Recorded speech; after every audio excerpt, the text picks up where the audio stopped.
Hi, my name is Mike and I make videos of my allotment and the occasional woodworking project. It's been a very busy week this week. I mean, the weather outside is absolutely gorgeous.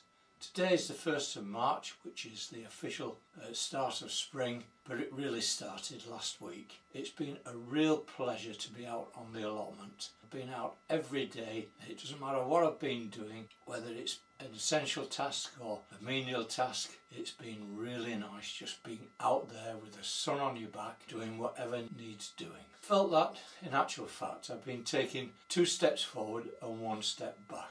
And I've really got to get the polytunnel back into working order as soon as possible, which is difficult when you're out on the allotment doing weeding and hoeing and all the other things that you tend to do. The cliffhanger from last week was, did the recharging of the traps, did it attract a rat? And if so, was it because I'd changed the orientation from, I think I had the trap north to south, but I changed it round to south to north? And did it have the effect? And was it only 1 rat or was it 2?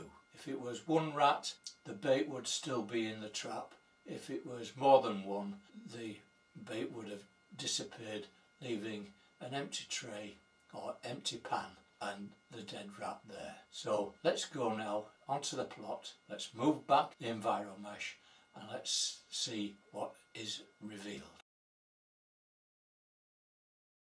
Yes, I think there's something there.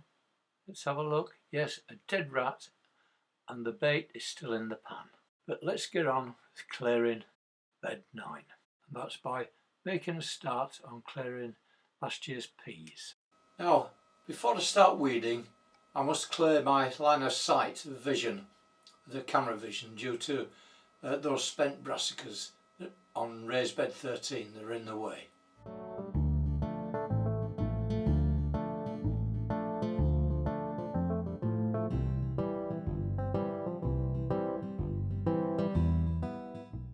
That's a nice healthy looking worm there. I'm pretty pleased with the state of this no-dig bed. It's never been dug during my tenancy and it's quite friable, and I think we'll be growing French beans in this next season. Come on Mike, stop messing about. Let's get back onto clearing bed 9. Okay, we're back on bed 9 now, and this also is quite friable and looking good. Like last week, as soon as the sun comes out, so do the gliders. You can hear the aircraft above, which is why I've brought the sound down to 0.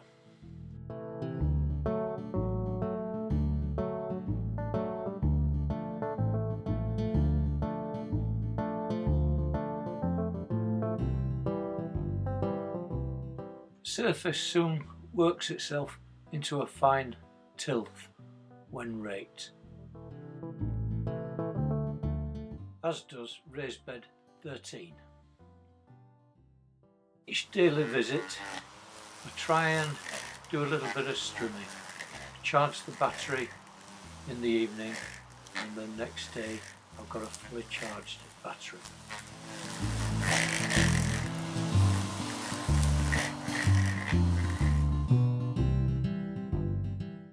Because of the distance from the car park to the actual plot, I try and bring as much gear from home as I can and load up the barrow and wheel it onto my allotment.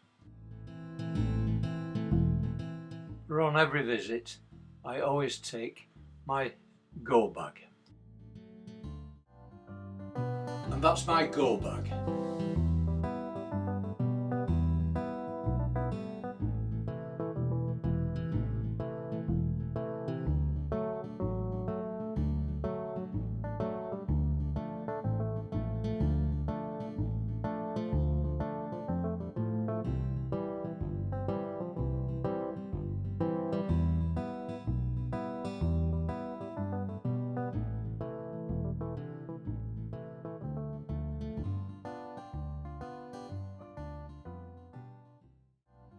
The job that he's doing is taking down the damaged runner beam frame that was caused by that storm in January.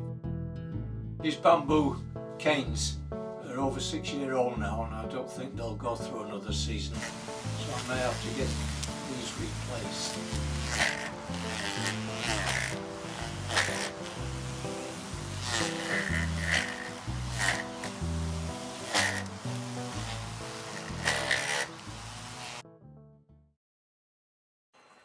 I mentioned earlier that I had to get back into the polytunnel.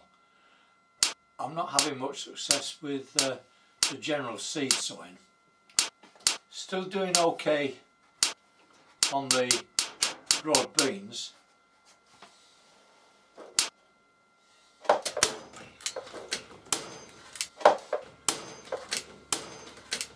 But these brassicas are not doing well at all. So I better go back to my traditional method.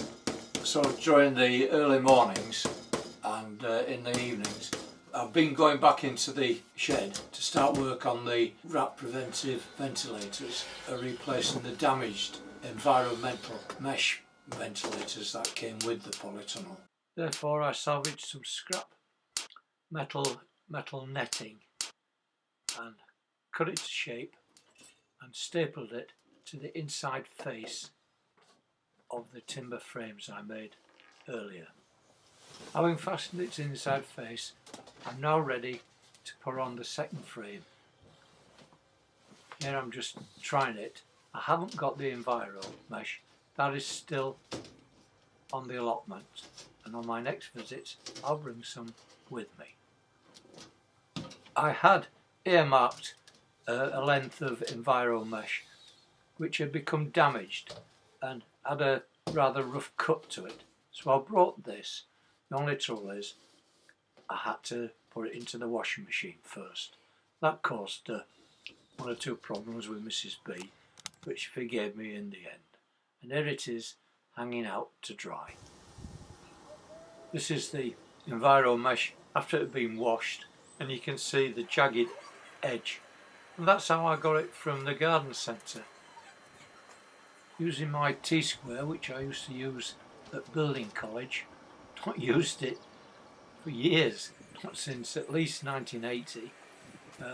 I used it to mark a square edge down the Enviro mesh, marking it with a marker pen, and I used the close prop to form a straight line, following the one I put in with the T-square, and then out with the pinking shears I cut a straight line, and this was then taken into the shed ready to be stapled onto the second frame.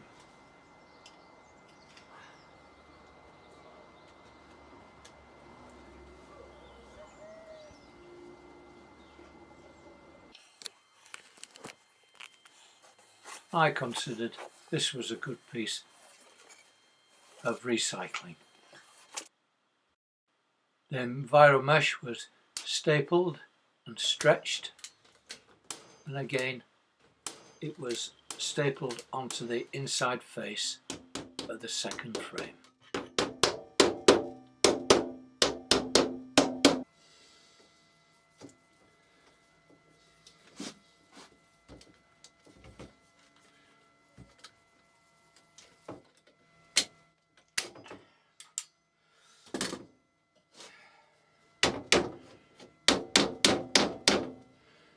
Stapled in position, I then trimmed it with the craft knife.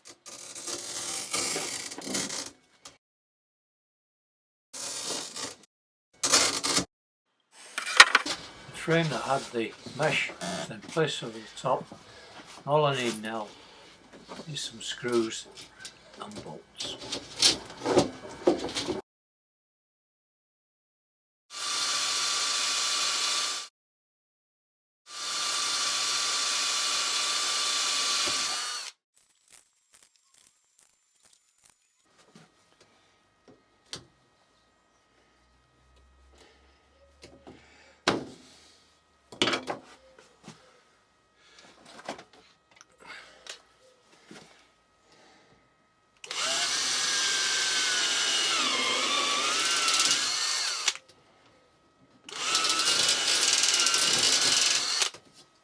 plan is to use the bolts to locate the frame in the opening of the polytunnel.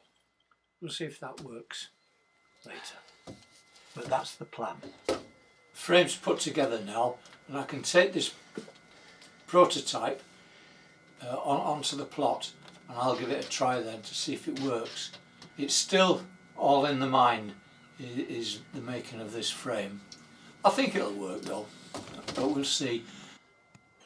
But that's a subject for next week's video.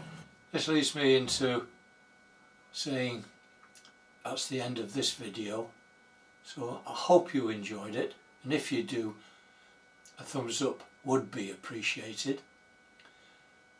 I look forward to your comments, so please send some comments, and if you've not already done so, please subscribe, and for any future issues of uploads, then press the bell icon.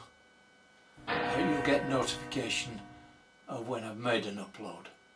So it just leaves me to say, look after yourselves, please take care, and bye.